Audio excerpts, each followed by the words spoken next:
Bienvenidos y bienvenidas a Enclave Política. América Latina no participa del conflicto en Ucrania, pero sufre sus efectos y sus secuelas. Y al mismo tiempo tiene expectativa por cómo se reconfigura el planeta tras este conflicto. Por supuesto que también está en medio de todo esto cómo Estados Unidos queda frente al planeta y de qué modo Rusia y China se reposicionan frente a nuestra región tras los acercamientos vividos en los últimos años. Además, la pospandemia podría generar nuevos procesos de integración de los bloques y desde allí habrá que observar cómo se comportan los líderes latinoamericanos. De esto queremos conversar con el maestro Miguel Ángel Álvarez, a quien tenemos el gusto de recibirlo aquí en Telesur. ¿Qué tal, Miguel Ángel? ¿Qué tal, Orlando? Muchísimas gracias por Gracias por visitarnos, gracias por estar con nosotros. De primera, ¿cómo valoras, cómo reflexionas a propósito de lo que ocurre en América Latina, viviendo aparentemente desde la expectativa de lo que pasa en Ucrania? Pues lo primero es que me parece que no estamos tan a la expectativa como pareciera, porque en realidad se ha volcado en un movimiento bastante convulso en distintas partes y en distintos países a su manera, pero en general digamos que lo que se ha visto es, por un lado, uno de los actores que parecía que no iba a figurar con el bloqueo, que era Venezuela, parece ser que va a ser uno de los principales actores, o parece ser, pero por otro lado hay otros países que tenían, digamos, una relación mucho más cercana o de mucho mayor comercio con Rusia y entonces están viendo mermados por la presión de Estados Unidos, pero también por las presiones que existen ya de por sí en la Unión Europea y en otros países. Y lo que parece interesante es que China, aunque pareciera que está muy callada, que no dice nada, que es neutral, me parece que va a aprovechar la oportunidad para expandir, digamos, todavía más su influencia en América Latina. Ya se vivía una reconfiguración, porque había países como por ejemplo Argentina, Brasil, que estaban llegando hasta Rusia. De hecho, el presidente Jair Bolsonaro, Alberto Fernández, se reunieron este mismo año con Vladimir Putin. Entonces, estos acercamientos ahora se van a cortar. Estados Unidos tendría que ser más activo y proactivo como países como, por ejemplo, Argentina, como Brasil. Yo lo que creo que va a hacer Estados Unidos, que es lo que comúnmente hace, es va a reconfigurar, digamos, la relación ofreciendo algo más.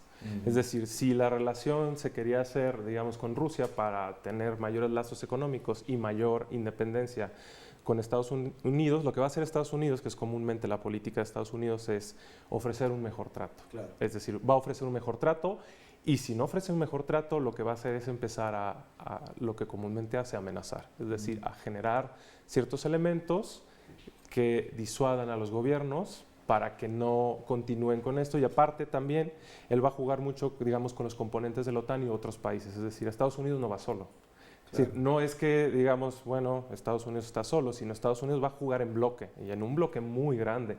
Claro. Entonces, digamos, en la mesa de la negociación de Estados Unidos llega, pero llega con todos los amigos atrás. Claro. Y eso permite, digamos, repensar para Argentina, Brasil, incluso Ecuador o Perú, la situación que podría venir a partir de ello. Pero tomando en cuenta algo que mencionabas y que es muy importante, es el pragmatismo de Joe Biden. Dice, bueno, tenemos problemas con el petróleo, vamos a hablar con Venezuela. Sí. Y lo que parecería paradójico es que Estados Unidos castigaba a los países que compraban petróleo a Venezuela. Ahora se va a castigar a sí mismo, ¿no? Claro. Bueno, las políticas de Estados Unidos son prácticamente un poco esquizoides, es decir, o no esquizoides, operan cuando tienen que operar, son sumamente pragmáticos. Exacto. De hecho, es decir, si a mí me funciona en este momento bloquearte económicamente, te bloqueo. Si en este momento eres mi amigo, hago una relación de amistad. Si en este momento necesito hacerte la guerra, te hago la guerra. Y eso lo hemos visto en conflictos. Afganistán, bueno, no digamos claro. Afganistán, Irak, o sea, toda la región es lo mismo. Se apoya un régimen y cuando no le sirve el régimen, lo destrona él mismo claro. para obtener un beneficio. En realidad, las políticas de Estados Unidos es primero América. Prácticamente el lema sigue existiendo, entendiendo América ellos, porque prácticamente ellos se apropian de la terminología. Pero ya que lo mencionas, hay un elemento que también es clave en esto, Miguel Ángel, es que América Latina no es la misma de hace 20 años, ni hace de 10 años para acá, tomando en cuenta que Estados Unidos incluso ha decaído en su poder hegemónico comercial, político, incluso de orden cultural, por la presencia de China, de Rusia, que ya lo mencionábamos. ¿Hasta dónde está América Latina nueva, que se va reconfigurando a partir de esta oleada conservadora que hubo estos años, puede ser mejor posicionada en los diálogos con Estados Unidos para, por ejemplo, pedirle y exigirle cosas que antes no lo podía exigir? Yo creo que sí, incluso la reconfiguración, digamos, de nuevas figuras presidenciales Exacto. en algunos países ha hecho que también, digamos, esto pueda servir si también América Latina actúa en bloque. Es decir, Si se empieza a polarizar o cada uno va por sí solo, eso no va a funcionar. Claro. Es decir, el bloque tendría que actuar como un bloque y eso permitiría una negociación mucho más igualitaria. Y lo que me parece un factor importante es algo que pasó en México, que fue bastante interesante porque Estados Unidos realmente se enojó, pero no dijo nada. En las minas que hay de litio, que son, creo que la segunda, si mal no recuerdo, más grande de litio, en realidad la concesión es de China. Y Estados Unidos está mucho más que molesto. Pero, como es China, tampoco puede hacer mucho. Entonces, digamos, creo que en este sentido, digamos, uno, se reconfigura políticamente América Latina, que eso es una ventaja. Dos, tendría que esa reconfiguración hacerse una unión en bloque. Me parece que las y los líderes de América Latina tendrían que hacer eso. Tres, tendrían que acercarse no solamente a Estados Unidos, sino a varios países para a partir de eso negociar con cada uno lo que mejor le convenga a América Latina. Es decir, me parece que América Latina siempre ha estado como en el papel inverso. Es decir, llegamos y pedimos. ¿No? Y además obedecemos. Llegamos, pedimos y obedecemos, es verdad. Pero ya que lo mencionas, además hay también que pensar en lo siguiente. En tu país, por ejemplo, México fue que presidió la CELAC hasta hace poquito. Le pasó después a Argentina, si no me equivoco, a finales del año pasado. México ha jugado un rol protagónico en la política exterior, mucho más ahora con Manuel López Obrador. ¿Hasta dónde, por ejemplo, ese peso significativo de México, de Argentina, puede ponerle a Estados Unidos, digamos, cierto límite, ciertas fronteras para no inmiscuirse en asuntos como, por ejemplo, con lo que pasa en Colombia? Yo creo que efectivamente los líderes ayudan muchísimo para, digamos, detener el avance, pero también vuelvo a lo mismo. Si solamente dos líderes se quedan como para frenar, es imposible. Y se necesitan, cuando menos yo esperaría, digamos, otros grandes líderes. Esperaría en algún momento, si Lula llegara de nuevo, que Brasil se uniera. Y en ese caso, por ejemplo, Perú, el Ecuador mismo, insisto, para hacer el bloque, y es mucho más complicado para Estados Unidos en bloque hacer algo, porque depende también muchísimo de América. Depende muchísimo de América Latina en cuestión de seguridad, que es algo que tampoco hemos como visualizado tanto. Ese es otro tema que queremos tocar. O sea, está como, no solamente las cuestiones de materia prima y un montón, sino realmente es estratégico en materia de seguridad. Y también a Estados Unidos históricamente le conviene, o le ha convenido, digamos, las dictaduras de corte más de derecha. Entonces, cuando algo muta hacia la izquierda, luego le tiende a incomodar y a crear una especie de escozor. Pero fíjate que un detalle, cuando había un movimiento más amplio de gobiernos progresistas en América Latina, gobernaban los demócratas. Y cuando gobernaban los demócratas, con América Latina se llevaban más o menos bien. Incluso Barack Obama se accedió, por ejemplo, a descongelar las relaciones con Cuba. Pero cuando vinieron los republicanos con Donald Trump, esto parecería que también incide en la política. Y ahí te pregunto algo muy concreto. Hay una teoría o un dicho, digamos, más político, que es donde está la plata, está la política. Tú que estudias estos temas, ¿dónde está la plata para que se defina la política de América Latina? ¿Está en China? ¿Ya no es Rusia? ¿Cómo va a funcionar esto? Yo creo que la plata no está, curiosamente pensamos que la plata va a venir de China, o va a venir de Estados Unidos, o de la Unión Europea, o de Rusia, vamos poniendo a Rusia. Pero en realidad me parece que debería ser un cambio de paradigma, es decir, la plata está aquí, nosotros tendríamos que negociar, decir, a ver, que la plata está aquí, que nosotros la tenemos, más bien ustedes nos necesitan a nosotros. Porque me parece que el pensamiento que ha imperado mucho es vamos a vender y vamos, porque ustedes tienen la plata, pero en realidad es todo lo contrario, es decir, poniendo un ejemplo, digamos, prácticamente si no exportáramos nada a la parte de Europa nórdica, se mueren. Y me refiero a América del Sur, pero me refiero a África. Es decir, sin nosotros no hay modo en que sobrevivan. Tienen la plata, pero en realidad la plata no tiene un sentido en sí, porque en realidad nosotros somos los dueños de la auténtica riqueza. Entonces creo que nos falta apropiarnos de nuestra propia riqueza y negociar realmente con eso. Es decir, pues es el que yo... Claro, porque la pregunta que tenía planteada es, efectivamente, nosotros no estamos en condiciones de negociar, precisamente porque los liderazgos han dejado que otros negocien por nosotros. Y esa negociación pasa también porque definamos los niveles de reciprocidad y de multilateralismo que están en discusión en estos momentos.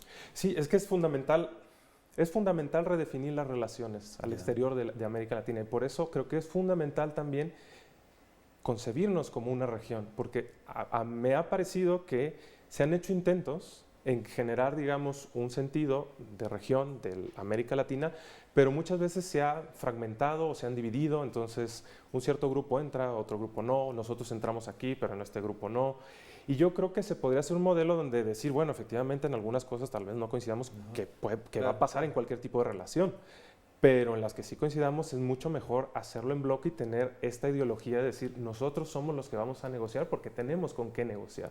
¿Y qué nos falta para llegar a eso? Porque hemos llegado a la fragmentación cuando, por ejemplo, bloques regionales como los asiáticos, como los propios africanos y los europeos han ido construyendo, no digo que unidades sólidas, sino procesos unitarios nada más. Uno, me parece que también las cuestiones de los liderazgos tendrían que, y lo voy a decir en una cuestión muy simplista, tendrían que ser mucho más sensibles a negociar entre ellos mismos, es decir, y a generar un liderazgo que sea regional, es decir, no mi liderazgo y entonces yo soy el líder que lidero a los demás y entonces yo los llevo de la mano, porque si no actuaríamos con el mismo modelo de Estados Unidos, sino decir, bueno, todos estamos en una mesa, tal vez alguno tiene mucho mayor peso, pero en realidad estamos en una mesa y decidimos quién va. Creo que esa es una de las cosas que en América Latina no se ha alcanzado a cuajar del todo. Lo otro es, también América Latina va pasando de un tipo de gobierno a otro de una manera, digamos, la política, no hay en muchos países, no me atrevo a decir que en todos, pero no hay una política de Estado estable. Es decir, por ejemplo, en el caso de México, existe una política, cambia un presidente y radicalmente cambia todo, llega uno que radicalmente cambia todo. En el caso de Argentina pasa lo mismo, llega un presidente y mueve todo, llega otro, mueve todo. El caso ecuatoriano no puede pasar. O sea, si analizamos, veamos Brasil, o sea, es como... Ni qué decir en esa, o sea, es como, insisto, me parece que ahí sí es como si diéramos un giro de 180 grados en las políticas. Y eso no ayuda porque no mantenemos una política real de Estado. Es decir, donde el líder está al servicio del Estado, no se apropia del Estado. Creo que ese ha sido uno de los principales problemas. Hagamos la primera pausa, Miguel Ángel, y enseguida volvamos porque efectivamente en América Latina vivimos tiempos de expectativa, pero también algunas demandas insatisfechas que podrían plantear una nueva agenda para la ciudadanía. Hagamos la pausa.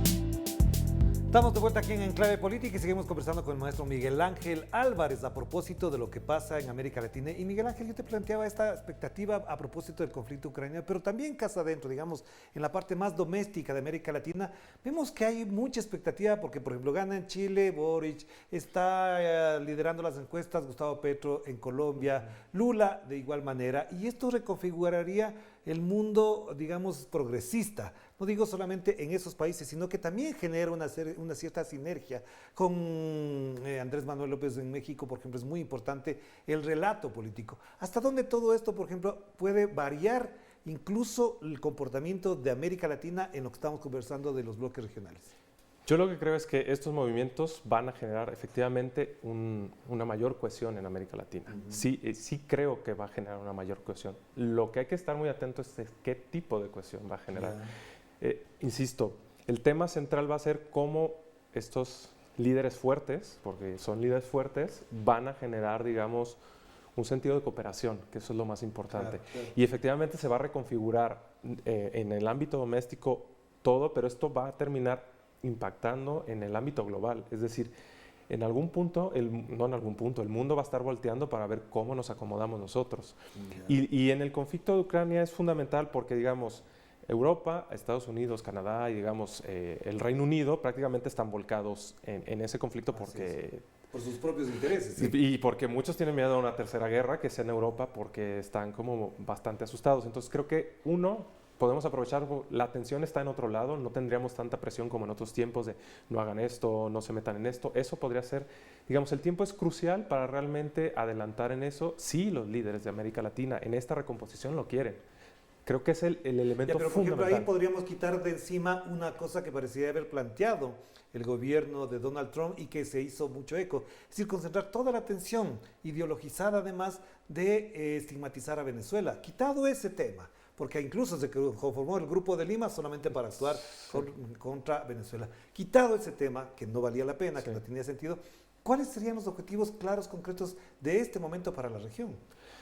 Yo creo que el primero, aunque pareciera que no está ahí, tendría que ser la cuestión de la seguridad en la región. Me parece que es fundamental. En todo lo integral de la palabra. Todo la seguridad, entendida no como la seguridad reactiva, es decir, la seguridad donde va el policía o donde va el militar y reacciona, sino la seguridad auténtica o la seguridad ciudadana construida desde la ciudadanía. Es decir, un sistema real donde veamos que se satisfagan las necesidades de las personas, que eso es lo primero, la cuestión de seguridad básica, es decir, si la persona tiene los elementos suficientes, es decir, un vuelco hacia adentro, es decir, la seguridad bien entendida es ver que las personas que estamos aquí, que vivimos aquí, por ejemplo, en Ecuador, o vivimos en México, vivimos en Brasil, tenemos los elementos suficientes para poder vivir aquí. Exacto. Ese tipo de seguridad. Luego, después, tendríamos que avanzar a la seguridad donde yo tengo la tranquilidad de salir.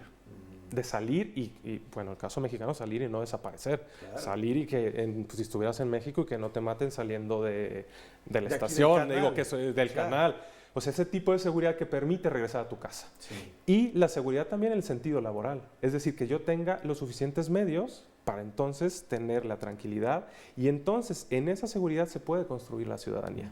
Y entonces yo puedo construir una ciudadanía y una prosperidad al interior con el apoyo, insisto, de la región entera, es decir, porque si no lo que vamos a hacer es decir, bueno, es problema de Colombia que los colombianos se la arreglen, es problema de Argentina que los argentinos se la arreglen, pero si pensamos en un componente regional cooperativo de ver cuál ha sido la mejor estrategia, por ejemplo, de Colombia para haber pacificado el país, cuál ha sido la mejor estrategia de Ecuador y entendemos, digamos, las estrategias que somos países sumamente similares y empezamos a ver esas similitudes de cómo podemos paliar o mejorar eso, creo que esa es la mejor manera de hacer una región fuerte para después de eso salir hacia afuera. Pero Miguel Ángel, tú eres experto en estos temas. ¿De qué manera esa seguridad que estás planteando desde el modo integral, no hablamos de la seguridad militar y policial, la seguridad en su concepto más integral, puede ser validada, estimulada y garantizada por otro tipo de fuerzas armadas en América Latina? Porque ya sabemos lo que pasó en México, ya sabemos lo que pasa en Colombia, ya sabemos lo que ha pasado, por ejemplo, en Chile, con la seguridad en manos de militares con una visión distinta y anticomunista, aparentemente, que no da resultados efectivos. Lo primero, y diste en el clavo, es eliminar. Los militares no están hechos para la seguridad, digo, para la seguridad interna, están hechos para la guerra. Exacto, o sea, tal cual, el militar está hecho para la guerra. ¿Y cómo vas a meter un militar en tu propio país para la guerra? Eso es contradictorio en sí mismo. Es decir, pero perdón que te interrumpa porque verás, en este país, por ejemplo, en Ecuador, los militares dirigen las prisiones, dirigen aspectos que no tienen nada que ver y por supuesto aplican métodos, herramientas y además incluso algunas posturas de orden militarista. El principal error, y en México sucede eso y más. No quiero mencionar porque ya nos podemos eso y más, no me quiero más, claro. Pero eso y más, y en muchos países pareciera que esta narrativa de que los militares nos van a salvar porque ellos son fuertes, porque ellos no se corrompen, porque es una mentira, Eso es una mentira y no porque yo lo diga. Están las pruebas en el sentido fáctico, pero también están todas las sentencias de la Corte Interamericana, donde una y otra vez reitera. Cuando el militar entra al uso, digamos, de la seguridad civil, es un desastre. Entonces, ¿cómo mejorar la seguridad en ese sentido? ¿Qué es seguridad pública? Eliminando a los militares. 2, haciendo fuerzas efectivamente que respondan primero al primer piso, que es la ciudadanía, la colonia, el lugar concreto. El barrio. El barrio. Que vayan ahí al barrio y que entonces desde el barrio se construya. Y digamos, es que la seguridad está pensada como si fuera arriba y que de arriba va a haber, la seguridad se concibe desde abajo. ¿Y cómo miras en todo esto, por ejemplo, el desarrollo tecnológico? Porque la seguridad ahora está plantada, instalada y además posicionada como un asunto de orden tecnológico también, que tiene que ver con lo que se ha discutido ya últimamente de un control más a la ciudadanía y de un control más securitista al ciudadano en vez de pensar en todo lo integral que implica una seguridad del ciudadano. La tecnología está hecha para el hombre, yo diría, y no el hombre para la tecnología. Creo que ese es el gran problema. Entonces, el exceso, digamos, de esta hiperseguridad, como lo podemos ver en Londres, donde prácticamente no te puedes mover ni un paso donde no sepan dónde estás, O, bueno, para decir una cosa, esta cosa nos graba y El sabe dónde celular, estamos sí. y qué hacemos y todo el mundo ya sabe qué hacemos. Pero entonces hay que utilizarlo de una manera inteligente. Es decir, ok, si ya tenemos esto y vamos a utilizar esto, esto puede servir como una herramienta, por ejemplo, para la prevención del delito, para encontrar lugares donde, digamos, focalizar las fuerzas de seguridad, en el sentido de seguridad pública, pero también, por ejemplo, para generar procesos barriales o procesos, digamos, de integración distintos. Es decir, la tecnología no tiene que ser solamente un elemento de disuasión, sino puede ser un elemento de creación. De hecho, la tecnología es un elemento creativo. Y de cohesión Y social. de cohesión también. social. Claro, Podrías claro. generar un elemento, por ejemplo, un espacio cultural, social, donde generes un espacio con mucha tecnología, donde integres digamos, a la comunidad, a los barrios, y utilizando tecnología. Pero esto, por ejemplo, de manera regional, ¿cómo se puede hacer? Porque ya diluyeron y casi desaparecieron la UNASUR, donde había una Secretaría de Seguridad que no se enfocaba en la guerra precisamente y que generaba procesos incluso de intercambio de tecnología, de experiencias, de comportamientos, lo que se hacía en Argentina, lo que se hacía en Chile, lo que se hacía en Perú. Pero esto desapareció. ¿Cómo se puede retomar eso? Yo insisto, yo lo que creo es que lo primero que se tiene que hacer es que la ciudadanía tome conciencia de su rol y su papel, Ya. y que la ciudadanía lo exija. Y que la ciudadanía también cambie la narrativa de que los militares nos van a salvar Ya. y que el gobierno nos va a salvar. La ciudadanía es una construcción entre todas y todos. Y solamente haciendo eso se puede exigir y decir, a ver, yo elijo a alguien que tenga este proyecto. Ya. Entonces, yo voy a elegir un presidente, una presidenta que tenga este proyecto, entonces que él lo impulse. Y si no lo impulsa, pues yo tendré las herramientas suficientes para exigirle. Y exigirle que haga las cosas que yo quisiera en este A proyecto. propósito de esto, tú debes estar al tanto de lo que ocurrió en El Salvador este fin de semana, 83 muertos en menos de 48 horas, y la respuesta es, si no cumplen con lo que les digo, mato a los presos en las cárceles, dice Nayib Bukele. Este tipo de cosas se han ido instalando en la percepción y en la decisión de los mandatarios, es decir, más seguridad, más acción policial y más represión. Entonces, ¿cómo podemos de alguna manera tratar estos temas de manera regional, que la experiencia del uno sirva para atender problemas del otro? Yo creo que también hay una corresponsabilidad de la región. Es decir, la región cuando vea esto tendría que alzar la mano y decir, esto no está bien. O sea, y de verdad decirlo, esto no está bien. Lo que está pasando en El Salvador, pero no solo en El Salvador, sino lo que está pasando en Nicaragua, lo que está pasando incluso en algunas partes de México. Aquí en México se masacró a 360 presos. A ver, y aquí es decir, a ver, la cosa está mal y tendría la responsabilidad los líderes de América Latina de alzar la voz y decir, eso no está bien. Y no es, porque ahí se juega mucho con, bueno, la soberanía, la autonomía de los... No. Si es una cuestión de derechos humanos donde hay una situación donde se aniquila a parte de la población o se ven elementos donde hay graves violaciones de derechos humanos, o no quiero decir graves porque todas son graves, pero una violación de derechos humanos a una población específica, creo que es responsabilidad no solo de los gobiernos, sino de la ciudadanía de los otros países alzar la voz y decir, hey, necesitamos que tú, Cancillería o Secretaría de Relaciones, actúes y entonces intervengas. Pero te digo esto porque es muy ideologizado este tema. Cuando se trata de Venezuela le cae todo el mundo, la OEA, el Grupo de Lima. Todos. Pero hacen cosas en Ecuador, en El Salvador, como estamos viendo lo que ha pasado en México. Y no dejemos de lado todo lo que ha pasado en Brasil. Y parecería que ahí resuelvan sus problemas. Porque yo creo que se sigue manejando el discurso, la ideología de Estados Unidos. Todavía, digamos, tenemos como en una especie de ADN de nosotros seguir el mandato estadounidense. No, tal cual, decir, bueno, si ellos nos dicen que está bien, entonces vamos a decir que está bien. Porque creo que todavía existe este temor, me parece hasta cierto punto fundado, pero en cierto modo infundado, de que no vaya a ser que me pegue, no vaya a ser que me diga, o no vaya a ser que meta algo y termina destronándome. Como el padre castigador, si hago bien las cosas me da zanahoria. Sí, premio, o te doy la estrellita, y si no, te doy un golpe. Entonces, esa concepción de que está el papá arriba que nos va a golpear, pues entonces hay que momento de emanciparnos. Y entonces, pues si queremos países maduros, hay que actuar como adultos, no como Pero niños. entonces, para cerrar, Miguel Ángel, tú acabas de mencionar algo muy importante, y esto pasa, aunque suene un poco extraño lo que voy a decir, pasa también por otro tipo de élites en América Latina, es decir, élites no solamente más cultas, sino más democráticas, mucho más abiertas al diálogo, porque ciertas élites, lo que vivió Chile, por ejemplo, en el 2019, lo que vivió Ecuador en el 2019, lo que pasó en Bolivia con el golpe de Estado, son élites muy conservadoras, muy egoístas, muy tacañas, que hacen riqueza en sus países y ponen la plata en Miami. Desde ahí creo que ya está el clavo, desde ahí está mal. Entonces, yo lo que veo es por mi interés, no por interés de mi país, de mi ciudad, de la gente. Entonces, hay mucha gente que tiene interés, no voy a decir todos, porque hay empresarios, empresarias bastante buenos, pero que sí hay un grupo de empresarios que son bastante voraces y hostiles, es verdad. Y entonces también eso tendría que ser un elemento, digamos, no eliminarles, porque tampoco se trata que vamos a exterminar a todo el mundo, sino hacer un proceso de decir, a ver, las reglas del juego son estas. Y tampoco podemos darles, digamos, todo a ustedes como para que entonces expolien. Insisto, es el mismo sentido capitalista, voraz, de yo expolio y me quedo con todo y que los demás, pues, ahí se queden. Claro, y esto te decía a propósito, por ejemplo, de la revelación que se hizo de los Pandora Papers. Mucha plata latinoamericana escondida en paraísos fiscales, y son ellos los que quieren gobernar y diciéndole a la gente, pague impuestos, cuando ellos se llevan la plata. Entonces, para cerrar, de este modo, desde esta perspectiva, ¿hasta dónde hace falta un mayor y un más profundo debate del rol de las élites latinoamericanas en cuestiones de seguridad, de democracia, de derechos humanos y de bienestar para sus ciudadanos? Yo, para responder de manera muy rápida, yo creo que el primer paso es el proceso y un derecho humano que tiene que ver con el derecho a la información. Yeah. Pasando ahí, digamos, tendría que ser un proceso participativo y no una cacería de brujas, sino decir, esta es la realidad, hablar con la verdad y tener un elemento de la verdad. Esto es lo que tenemos, aquí está la realidad y a partir de eso que queremos construir entre todas y todos. Porque si se sigue fraccionando, bueno, pues como estos tienen el dinero que decidan, como estos son pobres, que se jodan. Eso está, o sea, entonces hay que decir, bueno, ya está, ya vamos a hacer un proceso, se puede partir de, bueno, ya es un proceso, ya está, y existe esto, pero ¿cómo hacerlo de aquí en adelante?